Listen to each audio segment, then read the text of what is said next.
منافق کی علامتیں تین ہیں۔ جس شخص کے اندر یہ علامات ہوں تو وہ اس نیت سے سنیں کہ آج ابھی اسی وقت میں یہ مصمم عزم کرتا ہوں کہ اپنے سے کھلچ دوں گا ان چیزوں کو اور اپنے من کو، اپنے اندر کو، اپنے باطن کو ان غلاستوں سے پاک کروں گا۔ اور عملی موضوعات پہ بات کرنے کا میرا مقصود بھی یہی ہوتا ہے کہ ہماری زندگی میں، سب سے پہلے اپنی زندگی میں اور پھر میرے ملنے والوں کی زندگی کے اندر عملی طور پہ تبدیلی پیدا ہو۔ تو اس نیت کے ساتھ جب آپ سنیں گے تو اللہ برکت کرے گا۔ تو سنیے رسول رحمت نے ارشاد فرمایا صلی اللہ علیہ وآلہ وسلم نے کہ منافق کی نشانیاں تین ہیں۔ ان میں سے ایک اذا حدث کذب، جب وہ بولتا ہے تو جھوٹ بولتا ہے۔ یہ منافق کی علامتوں میں سے ایک علامت ہے کہ اس کی زبان جھوٹ کی عادی ہوتی ہے۔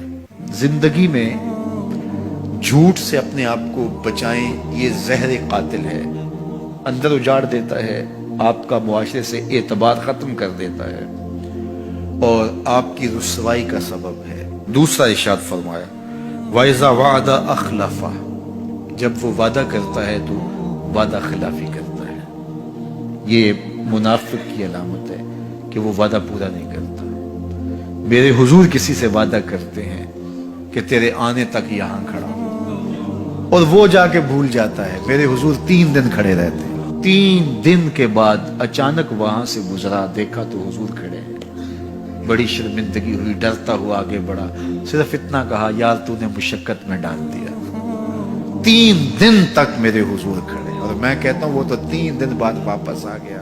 وہ نہ آتا 3 سال بھی کھڑا رہنا ہوتا، میرے حضور کھڑے رہتے کہ میں نے اس سے وعدہ کیا ہوا ہے۔ اور میں اور آپ دیکھیں کہ ہم کہاں کھڑے ہیں۔ ہم کسی سے وعدہ کریں، ہم خود وعدہ کرتے ہیں تمہیں 6 ماہ کے بعد پیسے دیں گے، وہ بیچارہ 6 ماہ کے بعد بھی جو ہے وہ 1 ماہ اور اوپر گزار لیتا ہے کہ چلو کوئی بات نہیں، اور ہم اس کی موت کی دعا کر رہے تھے یا اللہ فوت ہی ہو جائے تو اچھی بات ہے۔ تو پھر ہم کہیں کہ اللہ کی رحمتیں ہمیں نصیب ہوں، یار وعدہ کیا ہے، اپنا تن بھی بیچ کے دینا پڑے تو دیں۔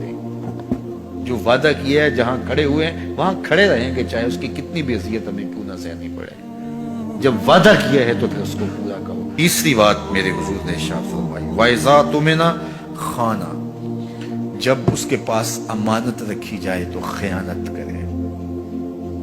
اس کے پاس پیسے رکھے جائیں، دولت رکھی جائے، کوئی زمین اس کے نام کوئی کر دے کسی وجہ سے، کوئی اور اس کے پاس امانت رکھ دے تو وہ اس میں خیانت نہ کرے، بلکہ آپ کے پاس کوئی بات امانت رکھی جائے تو اس کو بھی جو ہے وہ لوگوں تک نشر نہ کرے۔ تمہارے کان میں اگر کوئی بات کرے تو وہ امانت ہے، جب وہ بات کر رہا ہو تو دائیں بائیں دیکھ رہا ہو، تو پھر اس کا مطلب یہ ہے کہ وہ یہ چاہ رہا ہے کہ یہ بات کوئی اور نہ سنے، تو پھر صاحب امانت کو چاہیے کہ کوئی اور نہ سنے۔ یہ امانت ہے اور اس امانت کو پورا کیا جائے۔ اور چوتھی علامت یہ ارشاد فرمائی منافق جب کسی سے لڑ پڑتا ہے تو گالیاں دیتا ہے۔ ہمارے دین نے ہمیں گالی دینے سے روکا ہے۔ اپنی زبان کی پاکیزگی اور اپنی زبان کی طہارت کا سامان کیجیے۔ آپ کسی بھی حالت میں ہوں، آپ کے اوپر کوئی کتنی بھی زیادتی کر رہا ہو، آپ کو کوئی تھپڑ بھی مار رہا ہو، تو آپ اس کا مقابلہ ضرور کریں، لیکن آپ کی زبان گندی نہیں ہونی چاہیے۔ یہ غصے کے وقت ہی تو انسان کا پتہ چلتا ہے۔ ظفر اسے آدمی نہ جانیے چاہے جتنا بھی ہو، صاحب فہم و ذکا، جسے عیش میں یاد خدا نہ رہی، جسے تیش میں خوف خدا نہ رہا۔